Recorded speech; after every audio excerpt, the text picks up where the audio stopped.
नमस्कार ओडिशा प्रत्येक दिनर मुख्य खबर गुड़ी को 10 धाड़ी मध्य जानिबा पई चैनल को सब्सक्राइब करी वीडियो को गोटे लाइक करी दियंतु एवं आपण केउ स्थान रो वीडियोटी को देखुचंती कमेंट सेक्शन रे जणाइबा को भूलिबे नाही। प्रथम खबरटी रहिछि बांग्लादेश हिंदू मानक उपरे अत्याचार बढ़िबारे लागिछि। बांग्लादेश रे हिंदूंक प्रति अत्याचार जारी रहिछि। हिंसाकारी माने जने हिंदू बालक को कान धरी ताको बस उठ करी मंदिर को जिबा को बारण करिसंती। दाबी हेउछि जे एक हिंदू बालक मंदिर को न जिबा पई बारण करा जाउथिला। वॉइस ऑफ बांग्लादेश हिंदूंक हैंडल रे एक वीडियो पोस्ट करा जाइछि जेउथिरे युवक जनक मंदिर को जिबा बेले तांको हैरान करा जाउथिबा अभियोग होइछि। वीडियो रे देखिबाकू मिलुछि संपृक्त युवकंको कान धरी उठ बस हेबाकू बाध्य करा जाउथिबा बेले समस्तंको भूल मागिबाकू भी कुहा जाउछि। केवल सेतिकी नुहे अधिक थर उठ बस हेबाकू भी धमक देबाकू पछाउ नथिबा वीडियो रे देखिबाकू मिलुछि। परवर्ती खबर रहिछि 16 वर्षरु कम बयस पिलांकू सोशल मीडिया मना। 16 वर्षरु कम बयस पिलांकू सोशल मीडिया मना एणिकी पिला माने फेसबुक इंस्टाग्राम अकाउंट व्यवहार करि परिबे नाही। ऑस्ट्रेलिया संसद रे गृहीत होईछि एपरि ऐतिहासिक प्रस्ताव। एही नियमर अवमानना कले जरिमाना लागू करा जिवो। विश्व रे प्रथम केउ देश रे एपरि बैन लगा जाइछि जे प्लेटफॉर्म एही नियम पालन रे व्यर्थ हेबे सेमानक उपरे प्राय 32.6 मिलियन डॉलर र जरिमाना लागू करा जिवो। एही कड़ा बिल गत बुधवार निम्न सदन रे और गुरुवार उच्च सदन रे गृहीत होईथिला। आपनकु जणाइबा पई चाहिबु जे प्रकृत रे एही आईन 1 जनवरी 2024 रे लागू करा जाइथिला हेले 1 वर्ष परे एहा कार्यकारी हेबो। परवर्ती खबर रहिछि रास्ता कड़े पड़ी रहिछि शिशु कन्या। ओडिशा राजधानी भुवनेश्वर रे आलोड़ा शिशु कन्या रास्ता कड़े पड़ी रहिथिला। शिशु कन्या कांद सुनी बास्ती बासिंदा कले उद्धार करा जाइथिबा शिशु कन्या को शहीद नगर थाना पुलिस को हस्तांतर करा जाइछि। शिशु कन्याटी को उद्धार करा जाइछि कैपिटल हॉस्पिटल रे भर्ती करा जाइछि। तेबे शिशु कन्या को 21 दिन होइथिबा जणा पड़िछि। आरटीओ निकटस्थ बस्ती पाखरे केही शिशु कन्या को छाड़ी चली जाइथिबा कुहा जाइछि। जहा परे रास्ता उपरे शिशु कन्या को देखि पुलिस को सूचना देइथिले। जहा परे पुलिस घटनास्थल रे पहुंची शिशु को उद्धार करी डाक्तरखाना रे भर्ती करिथिला। परवर्ती खबर रहिछि प्रधानमंत्री मोदींक सुरक्षा दायित्व रे महिला कमांडो। देशर प्रधानमंत्रींक सुरक्षा दायित्व रे महिला कमांडो। मोदींक सुरक्षा दायित्व रे महिला एसपीजी कमांडो जहार एक फोटो सोशल मीडिया रे भाइराल हेबारे लागिछि। तेबे एही फोटो संसद भितरर बोली दाबी करा जाउछि हेले पर्यंत महिला कमांडो जनक मोदी प्रधानमंत्रींक सुरक्षा रे अछंती कि नाही ताहा स्पष्ट होई नाही। किछि गणमाध्यम पक्षरु जारी करा जाइथिबा सूचना अनुसार एही संसद भितरर फोटो जेउठी एसपीजी र महिला कमांडो को संसद रे नियोजित करा जाइथा। परवर्ती खबर रहिछि जनवरी 5 रु आदिवासी मेला 2025। चलित वर्ष जनवरी 5 तारिख रु यूनिटी 3 प्रदर्शनी पड़िया रे अनुष्ठित हेबो राज्य स्तरीय आदिवासी मेला 2025।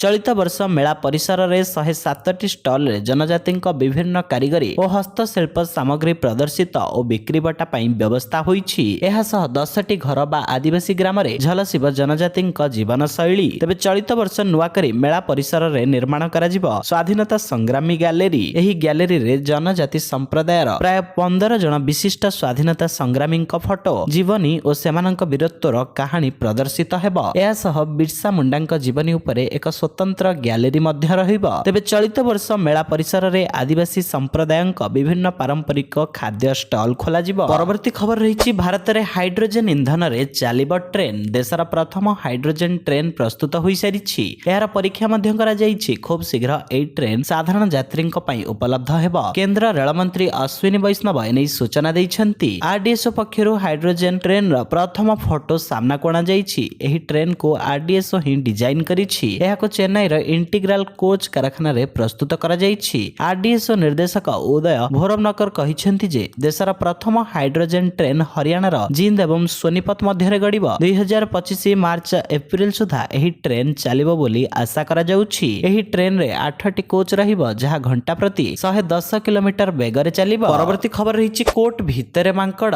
कोर्ट रूम भितरे पसिला मांकड़ सीधा जाई जजंक पोडियम ऊपर बसी पड़िला। मांकड़ को देखि समस्त आश्चर्य। 10 मिनिट एपट सेपट बुलिबा परे मन को मन बाहरी जाइथिला मांकड़। खोर्धा अतिरिक्त जिला दौरा जजंक कोर्ट र ए भिजुआल भाइराल होईछि। हठात हनु पसी आसी पोडियम ऊपर बसी पड़िबारु किछि समय पई कोर्ट कार्य अटकी जाइथिला। पाखापाखि 10 मिनिट परे मांकड़ चली जिबारु कोर्ट काम स्वाभाविक होइथिला। कोर्ट भितरे मांकड़ र भिजुआल किछि आईनजीबी फोन रे रेकॉर्डिंग करिथिले। परवर्ती खबर रहिछि ओडिशा बाजार रे प्रवेश कला जिंदल पांथर सीमेंट। नूतनता उच्च मानर गुणवत्ता पई जणाशुणा जिंदल पांथर सीमेंट पुरी रे आयोजित एक उन्मोचन କାର୍ଯ୍ୟକ୍ରମ ମାଧ୍ୟମରେ ଓଡ଼ିଶା ସିମେଣ୍ଟ ବଜାରରେ ପଦାର୍ପଣ କରିଛି। ଏହି ଗୁରୁତ୍ୱପୂର୍ଣ୍ଣ ଉପଲବ୍ଧି ସହିତ ପୂର୍ବ ଭାରତର ନିର୍ମାଣ କ୍ଷେତ୍ରରେ ପରିବର୍ତ୍ତନ ଆଣିବା ପାଇଁ ଏହାର ଅତ୍ୟାଧୁନିକ ଅନୁଗୁଳ ସିମେଣ୍ଟ ପ୍ଲାଣ୍ଟର ଶୁଭାରମ୍ଭ ଉତ୍ସବ ମଧ୍ୟ ପାଳନ କରାଯାଇଛି। ଜିନ୍ଦଲ ପାନ୍ଥର ସିମେଣ୍ଟର ସିଇଓ ରୋହିତ ଭୋରା କହିଛନ୍ତି ଯେ ଅନୁଗୁଳ ସିମେଣ୍ଟ ପ୍ଲାଣ୍ଟ କମ୍ପାନୀ ପାଇଁ ଏକ ଗୁରୁତ୍ୱପୂର୍ଣ୍ଣ ଅଗ୍ରଗତି।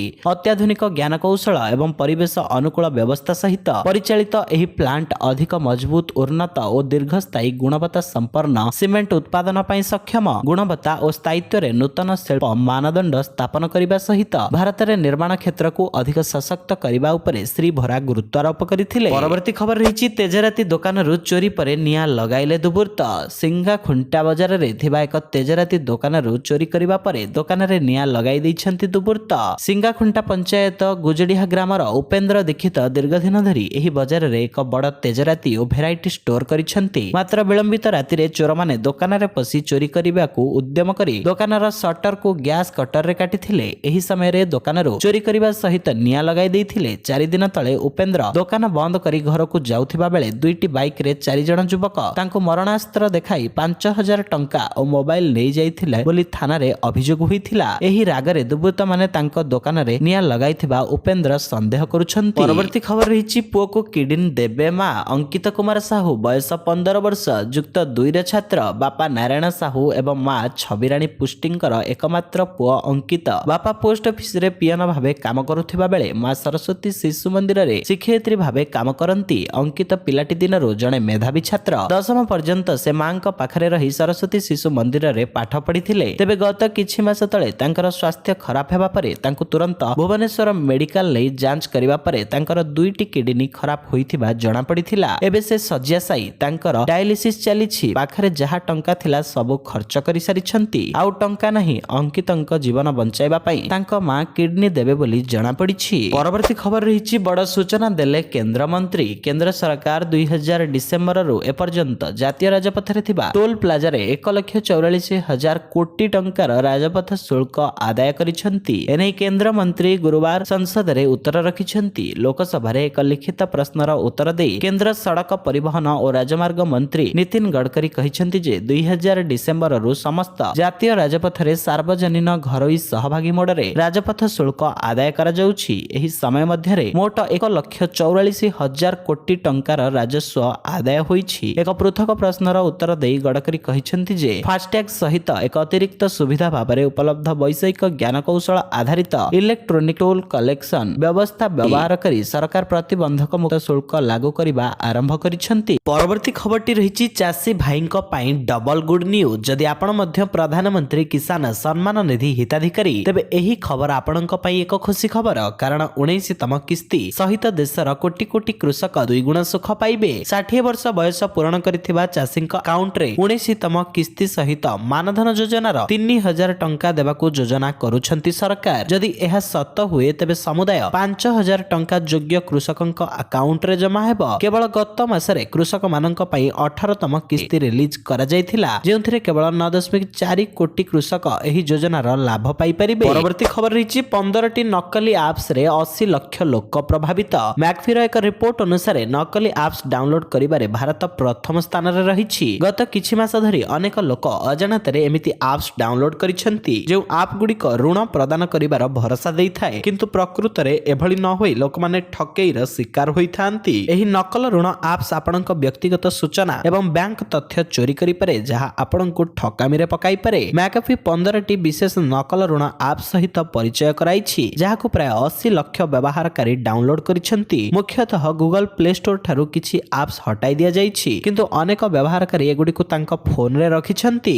ପରବର୍ତ୍ତୀ ଖବର ରହିଛି ମୁଣ୍ଡ ବୁଲାଇଲାଣି ଜିଡିପି ଡାଟା। 2024-25 ଆର୍ଥିକ ବର୍ଷର ଦ୍ୱିତୀୟ ତ୍ରୟମାସରେ ଭାରତର ଅର୍ଥନୈତିକ ଅଭିବୃଦ୍ଧି ହାର 5.4% ରହିଛି। ପରିସଂଖ୍ୟାନ ଓ କାର୍ଯ୍ୟାନ୍ୱୟନ ମନ୍ତ୍ରାଳୟ ପକ୍ଷରୁ ଏହି ଜିଡିପି ତଥ୍ୟ ପ୍ରକାଶ ପାଇଛି। ଗତ ବର୍ଷ ତୁଳନାରେ 2023-24 ଆର୍ଥିକ ବର୍ଷର ଦ୍ୱିତୀୟ ତ୍ରୟମାସରେ ଏହା 8.1% ରହିଛି। ଖୁଚୁରା ଖାଦ୍ୟ ମୁଦ୍ରାସ୍ଫୀତି ବୃଦ୍ଧି ଏବଂ କର୍ପୋରେଟ ଫଳାଫଳ ହ୍ରାସ ଯୋଗୁଁ ଜିଡିପି ତଥ୍ୟ ଆଶା ପୂରଣ କରିପାରି ନାହିଁ। ରିଜର୍ଭ ବ୍ୟାଙ୍କ ମଧ୍ୟ ଏହାର ଅଭିବୃଦ୍ଧି ଆକଳନକୁ ସଂଶୋଧନ କରିଥିଲା, ଯାହାର ମୁଖ୍ୟ କାରଣ ହେଉଛି ମୁଦ୍ରାସ୍ଫୀତି ହାର ବୃଦ୍ଧି। ପରବର୍ତ୍ତୀ ଖବର ରହିଛି ମୃତ୍ୟୁ ମୁଖରୁ ଅଳ୍ପକେ ବର୍ତ୍ତିଲେ ଯବାନ। ମୃତ୍ୟୁ ମୁଖରୁ ଅଳ୍ପକେ ବର୍ତ୍ତିଲେ ଯବାନ ଓ ଅଞ୍ଚଳବାସୀ। ଜଙ୍ଗଲରେ ସର୍ଚ୍ଚ ଅପରେସନ ବେଳେ ମିଳିଲା ବିସ୍ଫୋରକ ସାମଗ୍ରୀ। ସାମଗ୍ରୀ ମାଟି ତଳେ ବିସ୍ଫୋରକ ସାମଗ୍ରୀ ପୋତା ଯାଇଥିଲା। ବିସ୍ଫୋରଣ ପୂର୍ବରୁ ମାଟି ଖୋଳି ବିସ୍ଫୋରକ ସାମଗ୍ରୀ ଉଦ୍ଧାର କରିଛନ୍ତି ଡିଭିଏଫ୍ ଯବାନ ଓ ବମ୍ ସ୍କ୍ୱାଡ୍ ଏନେଇ ସୂଚନା ଦେଇଛନ୍ତି ବୌଦ୍ଧ ଏସ୍ପି ନାଗରାଜ ଦେବକୋଣ୍ଡା। ମନମୁଣ୍ଡା ଥାନା କନାଗୁଡା ଅଞ୍ଚଳରେ ନକ୍ସଲଙ୍କ ଗତିବିଧି ଥିବା ସୂଚନା ମିଳିଥିଲା। ଏହାପରେ ଡିଭିଏଫ୍ ଯବାନମାନେ କମିଂ ଅପରେସନ ଯାଇଥିଲେ। କନାଗୁଡା ଗାଁ ଠାରୁ 500 ମିଟର ଦୂରରେ ଜଙ୍ଗଲରେ ସର୍ଚ୍ଚ ଅପରେସନ ବେଳେ ବିସ୍ଫୋରକ ସାମଗ୍ରୀ ଠାବ ହୋଇଥିଲା। ବଡ଼ ଧରଣର ଦୁର୍ଘଟଣା ଘଟାଇବା ପାଇଁ ନକ୍ସଲମାନେ ମାଟି ତଳେ ବିସ୍ଫୋରକ ସାମଗ୍ରୀ ପୋତି ରଖିଥିଲେ। ପରବର୍ତ୍ତୀ ଖବର ରହିଛି ପାକିସ୍ତାନ କ୍ରିକେଟକୁ ବଡ଼ ଝଟକା। ଚାମ୍ପିୟନ୍ସ ଟ୍ରଫିକୁ ନେଇ ଲାଗି ରହିଥିବା ବିବାଦ ମଧ୍ୟରୁ ବାହାରି ପାରିନଥିବା ପାକିସ୍ତାନ କ୍ରିକେଟ ବୋର୍ଡକୁ ଲାଗିଛି ଆଉ ଏକ ବଡ଼ ଝଟକା। ଏଥର ଆଇସିସି ବା ବିସିସିଆଇ ନୁହେଁ ବରଂ ପାକିସ୍ତାନ କ୍ରିକେଟକୁ ଏହି ଝଟକା ଦେଇଛି ଇଂଲଣ୍ଡ ଏବଂ ୱେଲ୍ସ କ୍ରିକେଟ ବୋର୍ଡ ଇସିବି। କାରଣ ଇସିବିର ନୂଆ ନିୟମ ଅନୁସାରେ ଏବେ ଇଂଲଣ୍ଡ ଖେଳାଳିମାନେ ପାକିସ୍ତାନ ସୁପର ଲିଗ୍ ଖେଳିବାକୁ ସକ୍ଷମ ହେବେ ନାହିଁ। ଇଂଲଣ୍ଡ କ୍ରିକେଟ ବୋର୍ଡ ନିଷ୍ପତ୍ତି ନେଇଛି ଯେ ଏହାର ଘରୋଇ କ୍ରିକେଟ ସିଜନ ଚାଲିଥିବା ସମୟରେ ଇଂଲଣ୍ଡ ଖେଳାଳିମାନେ ଅନ୍ୟ କୌଣସି ଫ୍ରାଞ୍ଚାଇଜି ଲିଗ୍ ଖେଳିପାରିବେ ନାହିଁ। ଇସିବିର ଏହି ନିଷ୍ପତ୍ତି ଦ୍ୱାରା ପାକିସ୍ତାନ ସୁପର ଲିଗ୍ ସମେତ ଆମେରିକାର ମେଜର ଲିଗ୍ କ୍ରିକେଟ, କାନାଡାର ଗ୍ଲୋବାଲ ଟି20 ଲିଗ୍ ଏବଂ ଶ୍ରୀଲଙ୍କା ପ୍ରିମିୟର ଲିଗ୍ ଭଳି ବିଶ୍ୱସ୍ତରୀୟ ଲିଗ୍ ମଧ୍ୟ ପ୍ରଭାବିତ ହେବ। ଏଥିସହିତ ଚ୍ୟାନେଲରେ ନୂଆ ଥିଲେ ଆପଣଙ୍କ ଭଲ ପାଇବା ସଦୃଶ ଭିଡିଓକୁ ଗୋଟେ ଲାଇକ୍ କରି ଚ୍ୟାନେଲକୁ ସବସ୍କ୍ରାଇବ କରିଦିଅନ୍ତୁ। ଜୟ ଜଗନ୍ନାଥ।